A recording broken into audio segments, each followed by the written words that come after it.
नमस्कार। आज मैं आपको मुंशी प्रेमचंद की एक प्रसिद्ध रचना सुनाने जा रहा हूँ जिसका नाम है मंदिर। मातृ प्रेम तुझे धन्य है, संसार में और जो कुछ है मिथ्या है, निस्सार है। मातृ प्रेम ही सत्य है, अक्षय है, अनश्वर है। 3 दिन से सुखिया के मुंह में न अन्न का एक दाना गया था, न पानी की एक बूंद। सामने पुआल पर माता का नन्हा सा लाल पड़ा करा रहा था। आज 3 दिन से उसने आंखें न खोली थी।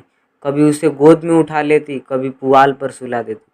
हंसते खलते बालक को अचानक क्या हो गया यह कोई नहीं बताता। ऐसी दशा में माता को भूख और प्यास कहाँ। एक बार पानी का एक घूंट मुंह में लिया था, पर कंठ के नीचे न ले जा सकी। इस दुखिया की विपत्ति का पारवार न था। साल भर भीतर ही 2 बालक गंगा जी की गोद में सौंप चुकी थी। पतिदेव पहले ही सिधार चुके थे। अब उस अभागिनी के जीवन का आधार अवलंब जो कुछ था यही बालक था। हाय, क्या ईश्वर इसे भी इसकी गोद से छीन लेना चाहता है। यह कल्पना करते ही माता की आंखों से झर झर आंसू बहने लगते थे। इस बालक को वह क्षण भर के लिए भी अकेला न छोड़ती थी। उसे साथ लेकर घास छीलने जाती, घास बेचने बाजार जाती तो बालक गोद में होता। उसके लिए उसने नन्ही सी खुरपी और नन्ही सी खांची बनवा दी थी। जियावन जियावन माता के साथ घास छीलता और गर्व से कहता, अम्मा हमें भी बड़ी सी खुरपी बना दो, हम बहुत सी घास छीलेंगे। तुम द्वारे माची पर बैठी रहना अम्मा, मैं घास बेच लाऊंगा। माँ पूछती, हमारे लिए क्या लाओगे बेटा। जियावन लाल लाल साड़ियों का वादा करता, अपने लिए बहुत सा गुड़ लाना चाहता था। वे ही भोली भोली बातें इस समय याद आ आकर माता के हृदय को शूल के समान बेध रही थी। जो बालक देखा यही कहता कि किसी की डीठ है, पर किसकी डीठ है। इस विधवा का भी संसार में कोई बैरी है। अगर उसका नाम मालूम हो जाता तो सुखिया जाकर उसके चरणों में गिर पड़ती और बालक को उसकी गोद में रख देती। क्या उसका हृदय दया से न पिघल जाता। पर नाम कोई नहीं बताता। हाय, किससे पूछे, क्या करे। 3 पहर बीत चुकी थी। सुखिया का चिंता व्यतीत चंचल मन कोठे कोठे दौड़ रहा था। किस देवी की शरण जाए, किस देवता की मनौती करे। इसी सोच में पड़े पड़े उसे एक झपकी आ गई। क्या देखती है कि उसके स्वामी आकर बालक के सिरहाने खड़ा हो जाता है और बालक के सिर पर हाथ फेरकर कहता है, रो मत सुखिया, तेरा बालक अच्छा हो जाएगा। कल ठाकुर जी की पूजा कर दे, वही तेरे सहायक होंगे। यह कहकर वह चला गया। सुखिया की आंख खुल गई। अवश्य ही उसके पतिदेव आए थे, इसमें सुखिया को जरा भी संदेह न हुआ। उन्हें अब भी मेरी सुधि है, यह सोचकर उसका हृदय आशा से परिपलावित हो उठा। पति के प्रति श्रद्धा और प्रेम से उसकी आंखें सजग हो गई। उसने बालक को गोद में उठा लिया और आकाश की ओर ताकती हुई बोली, भगवान मेरा बालक अच्छा हो जाए तो मैं तुम्हारी पूजा करूंगी। अनाथ विधवा पर दया करो। उसी समय जियावन की आंखें खुल गई। उसने पानी मांगा। माता ने दौड़कर कटोरे में पानी लिया और बालक को पिला दिया। जियावन ने पानी पीकर कहा, अम्मा रात है कि दिन। सुखिया, अभी तो रात है बेटा, तुम्हारा जी कैसा है। जियावन, अच्छा है अम्मा, अब मैं अच्छा हो गया। सुखिया, तुम्हारे मुंह में घी शक्कर बेटा, भगवान करे तुम जल्दी अच्छे हो जाओ। कुछ खाने को जी चाहता है। जियावन, हाँ अम्मा, थोड़ा सा गुड़ दे दो। सुखिया, गुड़ मत खाओ भैया, अवगुण करेगा, कहो तो खिचड़ी बना दूं। जियावन, नहीं मेरी अम्मा, जरा सा गुड़ दे दो, तेरे पैरों पड़ूं। माता इस आग्रह को न टाल सकी। उसने थोड़ा सा गुड़ निकालकर जियावन के हाथ पर रख दिया और हाड़ी का ढक्कन लगाने जा रही थी कि किसी ने बाहर से आवाज दी। हाड़ी छोड़कर वह किवाड़ खोलने गई। जियावन में गुड़ की 2 पींडियां निकाल ली और जल्दी जल्दी से चट कर गया। दिन भर जियावन की तबीयत अच्छी रही।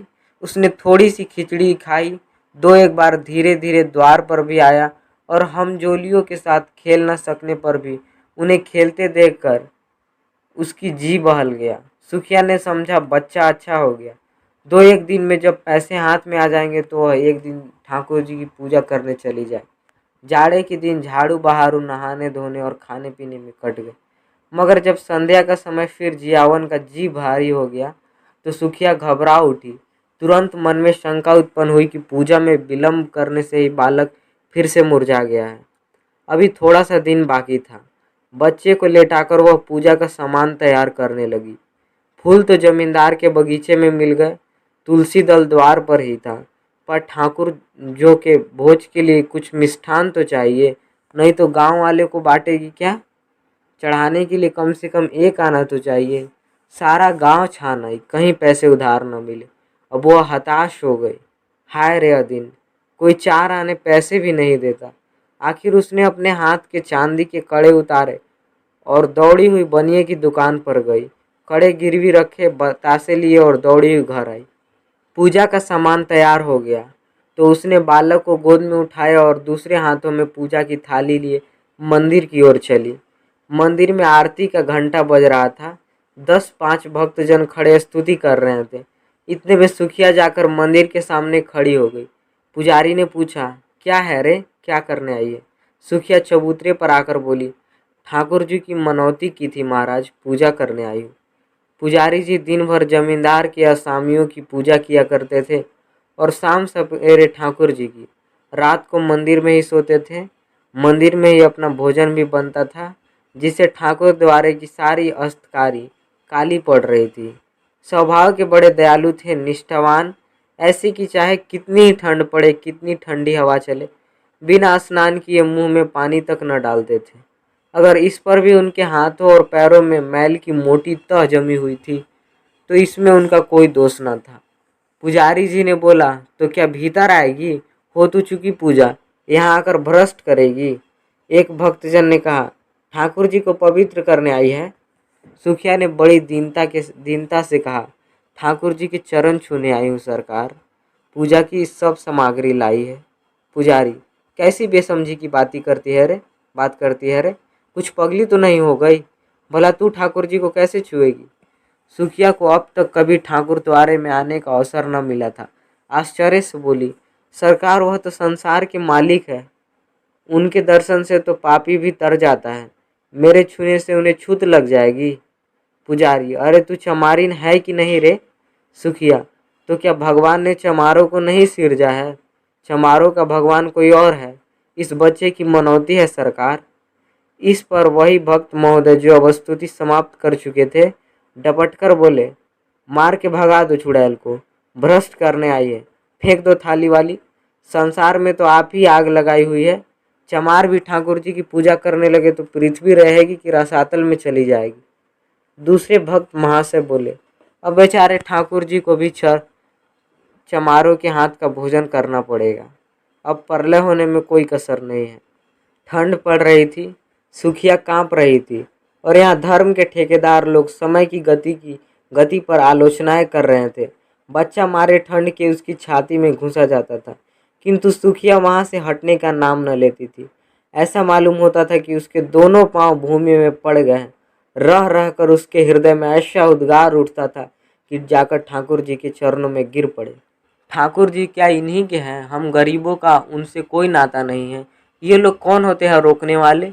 पर भय होता था कि इन लोगों ने कहीं सचमुच थाली वाली फेंक दी तो क्या करूँगी। दिल में ऐंठ कर रह जाती थी। सहसा एक सूझी। वह वहाँ से कुछ दूर जाकर एक वृक्ष के नीचे अंधेरे में छिपकर इन भक्तजनों के जाने की राह देखने लगी। आरती और स्तुति के पश्चात भक्तजन बड़ी देर तक श्रीमद् भागवत का पाठ करते रहे। उधर पुजारी जी ने चूल्हा जलाया और खाना पकाने लगे। चूल्हे के सामने बैठे हुए हूँ हूँ करते जाते थे और बीच बीच में टिप्पणियाँ भी करते जाते थे। 10 बजे रात तक कथा वार्ता होती रही और सुखिया वृक्ष के नीचे ध्यान अवस्था में खड़ी रही। सारे भक्त लोग ने एक एक करके घर की राह ली। पुजारी जी अकेले रह गए। अब सुखिया आकर मंदिर के बरामदे के सामने खड़ी हो गई, जहाँ पुजारी जी अकेले आसन जमाए बटलोई का क्षुधावर्धक मधुर संगीत सुनने में मग्न थे। पुजारी ने आहट पाकर गर्दन उठाई तो सुखिया को खड़ी देखा। चिढ़कर बोले, क्या रे, तू अभी तक खड़ी है? सुखिया ने थाली जमीन पर रख दी और एक हाथ फैलाकर भिक्षा प्रार्थना करती हुई बोली, महाराज जी, मैं अभागिन हूँ। यही बालक मेरे जीवन का आलम है, मुझ पर दया करो। 3 दिन से इसने सिर नहीं उठाया। तुम्हें बड़ा जस होगा महाराज जी। यह कहते कहते सुखिया रोने लगी। पुजारी जी दयालु तो थे, पर चमारिन को ठाकुर जी के समीप जाने देने का अछूतपूर्व घोर पातक वह कैसे कर सकते थे। न जाने ठाकुर जी इसका क्या दंड दे। आखिर उनके भी बाल बचे थे। कहीं ठाकुर जी कुपित होकर गांव का सर्वनाश कर दे तो। बोले, घर जाकर भगवान का नाम ले, तेरा बालक अच्छा हो जाएगा। मैं यह तुलसी दल देता हूँ, बच्चे को खिला दे, चरणामृत उसकी आंखों में लगा दे, भगवान चाहेंगे तो सब अच्छा ही होगा। सुखिया, ठाकुर जी के चरणों पर गिरने न दोगे महाराज जी। बड़ी दुखिया हूँ, उधार लेकर पूजा की सामग्री जुटाई है। मैंने कल सपना देखा था, महाराज जी की ठाकुर जी की पूजा कर, तेरा बालक अच्छा हो जाएगा, तभी दौड़ी आई हूँ। मेरे पास 1 रुपया है, वह मुझसे ले लो, पर मुझे एक क्षण भर ठाकुर जी के चरणों पर गिर लेने दो। इस प्रलोभन ने पंडित जी को एक क्षण के लिए विचलित कर दिया, किंतु मूर्खता के कारण ईश्वर का भय उनके मन में कुछ कुछ बाकी था।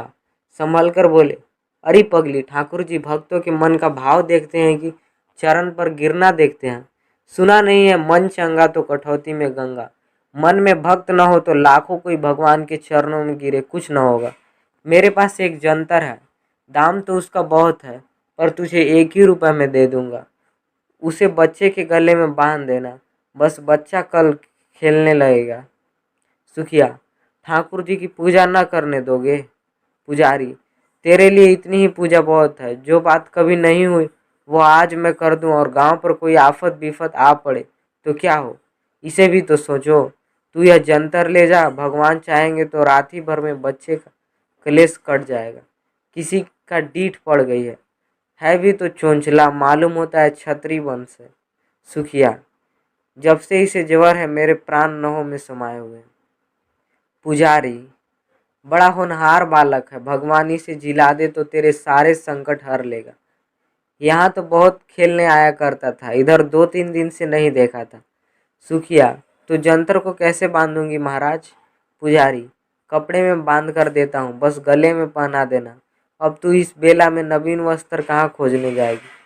सुखिया ने 2 रुपए पर कड़े गिरो रखे थे, एक पहले ही भंज चुका था, दूसरा पुजारी जी को भेंट किया और जंतर लेकर मन को समझाती हुई घर लौट आई। सुखिया ने घर पहुंचकर बालक के गले में जंतर बांध दिया। ज्यों ज्यों रात गुजरती थी उसका ज्वर भी बढ़ता जाता था, यहाँ तक कि 3 बजते बजते उसके हाथ पांव शीतल होने लगे। तब वह घबरा उठी और सोचने लगी, हाय, मैं व्यर्थ ही संकोच में पड़ी रही और बिना ठाकुर जी के दर्शन किए चली आई। अगर मैं अंदर चली जाती और भगवान के चरणों पर गिर पड़ती तो कोई मेरा क्या कर लेता। यही ना होता कि लोग मुझे धक्के देकर निकाल देते, शायद मारते भी, पर मेरा मनोरथ तो पूरा हो जाता। यदि मैं ठाकुर जी के चरणों को अपने आंसुओं से भिगो देती और बच्चे को उसके चरणों में सुला देती तो क्या उन्हें दया ना आती। वह तो दयामय भगवान है, दिनों की रक्षा करते हैं, क्या मुझ पर दया नहीं करते। यह सोचकर सुखिया का मन अधीर हो उठा। नहीं, अब विलम्ब करने का समय न था। वह अवश्य जाएगी और ठाकुर जी के चरणों पर गिरकर रोएगी। उस अबला के असंकित हृदय का अब उसके सिवा और कोई अवलंब, कोई आसरा न था। मंदिर के द्वार बंद होंगे तो वह ताले तोड़ डालेगी।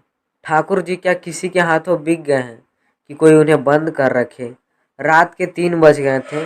सुखिया ने बालक को कंबल से ढांप कर गोद में उठाया, एक हाथ से थाली उठाई और मंदिर की ओर चली। घर से बाहर निकलते ही शीतल वायु के झोंकों से उसका कलेजा कांपने लगा। शीत के पांव शिथिल हुए जाते थे। उस पर चारों ओर अंधकार छाया हुआ था। रास्ता 2 फरलांग से कम न था। पगडंडी वृक्षों के नीचे नीचे गई थी। कुछ दूर दाहिने ओर एक पोखरा था, कुछ दूर बांस की कोठियां।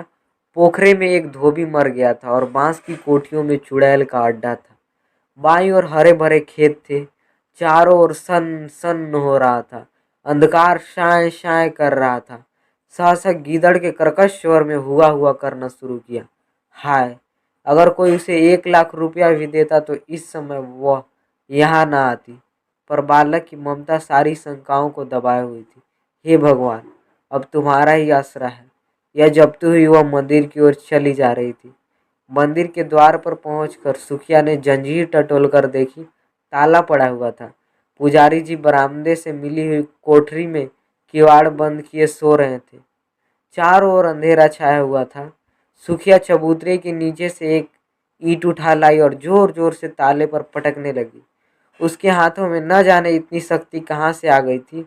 2 ही 3 चाटों में ताला और ईंट दोनों टूटकर चौखट पर गिर पड़े। सुखिया ने द्वार खोल दिया और अंदर जाना ही चाहती थी कि पुजारी किवाड़ खोलकर हड़बड़ाते हुए बाहर निकला और चोर चोर का शोर मचाते हुए गांव की ओर दौड़े। जाड़े में प्रातःपहर रात रहे ही लोगों की नींद खुल जाती है। यह शोर सुनते ही कई आदमी इधर उधर से लालटेन लिए हुए निकल पड़े और पूछने लगे, कहाँ है किधर गया? पुजारी, मंदिर का द्वार खुला पड़ा है, मैंने खट खट की आवाज़ सुनी। सहसा सहसा सुखिया बरामदे से निकलकर चबूतरे पर आई और बोली, चोर नहीं है, मैं हूँ, ठाकुर जी की पूजा करने आई थी। अभी तो अंदर गई भी नहीं, मार हल्ला मचा दिया। पुजारी ने कहा, अब अनर्थ हो गया। सुखिया ने मंदिर में जाकर ठाकुर जी को भ्रष्ट कराई। फिर क्या था, कई आदमी झल्लाए हुए लपके और सुखिया पर लातों और घूंसों की मार पड़ने लगी। सुखिया एक हाथ से बच्चे को पकड़े हुए थी और एक हाथ से उसकी रक्षा कर रही थी। एकाएक बलिष्ठ ठाकुर ने उसे इतनी जोर से धक्का दिया कि बालक उसके हाथ से छूटकर जमीन पर गिर पड़ा, मगर वह न रोया, न बोला, न सांस ली। सुखिया भी गिर पड़ी। संभलकर बच्चे को उठाने लगी तो उसके मुंह से एक चीख निकल गई। बच्चे का माथा छूकर देखा, सारी देह ठंडी हो गई थी। एक लंबी सांस खींचकर वो उठ खड़ी हुई। उसकी आंखों में आंसू न आए, उसका मुख क्रोध का ज्वाला से तमतमा उठा। आंखों से अंगार बरसने लगी, दोनों मुठियां बंध गई। दांत पीस कर बोली, पापियों, मेरे बच्चे के प्राण लेकर दूर क्यों खड़े हो? मुझे भी क्यों नहीं उसी के साथ मार डाल? मेरे छू लेने से ठाकुर जी को छूत लग गई। पारस को छूकर लोहा सोना हो जाता है, पारस लोहा नहीं होता। मेरे छूने से ठाकुर जी को अपवित्र हो जाएंगे। मुझे बनाया तो छूत नहीं लगी। लो, अब कभी ठाकुर जी को छूने नहीं आऊंगी। तालों में बंद रखो, पहरा बैठे हो। हाय, तुम्हें दया छू भी नहीं गई। तुम इतने कठोर हो, बाल बच्चे वाले होकर भी तुम्हें एक अभागिनी माता पर दया न आई। 30 पर धर्म के ठेकेदार बनते हो। तुम सब के सब हत्यारे हो, निपट हत्यारे हो। डरो मत, मैं थाना पुलिस नहीं जाऊँ, मेरा न्याय भगवान करेंगे। अब उन्हीं के दरबार में फरियाद करूंगी। किसी ने छू न की, कोई मिनमिनाया तक नहीं। पाषाण मूर्तियों की भांति सब के सब सिर झुकाए खड़े रहे। इतनी देर में सारा गांव जमा हो गया।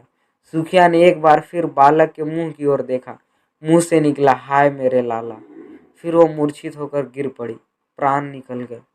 बच्चे के लिए प्राण दे दिए। माता, तू धन्य है। तुम जैसा निष्ठा, तुम जैसा श्रद्धा, तुम जैसा विश्वास देवताओं को भी